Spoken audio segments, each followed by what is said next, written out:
ìròyìn yàjóyàjó ni mo máa ń ṣe tí gbòyìn láti lè ṣe Jíjí Alára ìkànnì 24 tó kalẹ̀ sí ìlú Ìbàdàn. Bàbá Sàlá ló já ẹ̀bùn eré ìtàgé lára mi lọ́dún 1990. Gabriel Afọláyan ló sọ bẹ́ẹ̀. Gbajúmọ̀ òṣèré ìtàgé Yorùbá Gabriel Ọlásùbọ̀mí Afọláyan, tí ọ̀pọ̀ mọ̀ sí Gabriel Afọláyan, ti sọ pé láti kékeré ni òun ti bẹ̀rẹ̀ iṣẹ́ ìtàgé àti pé ilé ni òun ti bá iṣẹ́ ọ̀hún. Afọláyan ló fi ọ̀rọ̀ náà léde nínú ìfọ̀rọ̀wérọ̀ kan tó wáyé lórí ayélujára. Ó ṣàlàyé pé olóògbé Moses Ọláìyá, tí gbogbo èèyàn mọ̀ sí Bàbá Sàlá, ló kọ́kọ́ fún òun láǹfààní láti kópa nínú eré bó tilẹ̀ jẹ́ pé bàbá òun gan jẹ́ ògbóǹtarìgì òṣèré. Ó ní tí mo bá rántí dáadáa, ọdún 1990 ni mo ti kọ́kọ́ kópa nínú eré orí ìtàgé, bó tilẹ̀ jẹ́ pé kì í ṣe inú eré ti bàbá òun. Eré ọ̀rẹ́ wọn ni mo kópa nínú rẹ̀. Inú eré tiwọn ni mo ti kọ́kọ́ kópa.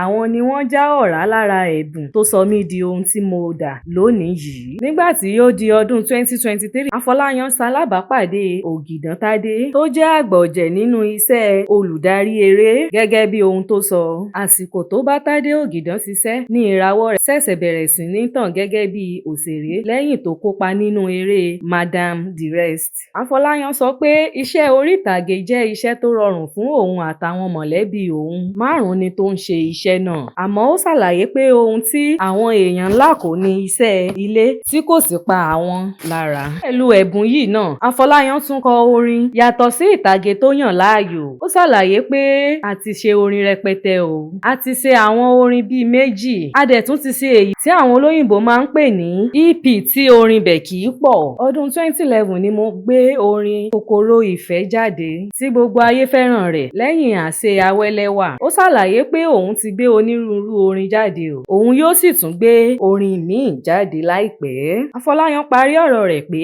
òun kò ní dí èyíkéyìí nínú ọmọ òun tó bá fẹ́ ṣe iṣẹ́ eré ìtàgé lọ́wọ́ o. Níwọ̀nba ìgbà tí ọmọ náà bá ti nífẹ̀ẹ́ sí iṣẹ́ ọ̀hún tọkàntọkàn tó sì ní ẹ̀bùn rẹ̀. Kò ní jù báyìí lọ lórí ìròyìn yàjóyàjó fún ti àkókò yìí. Ẹ máa bá wa subscribe sí ìkànnì Jíjí Alára ìkànnì 24 tó kalẹ̀ sí ìlú Ìbàdàn. Orúkọ mi náà ni Afọláṣadé Abbas láti Ìbàdàn.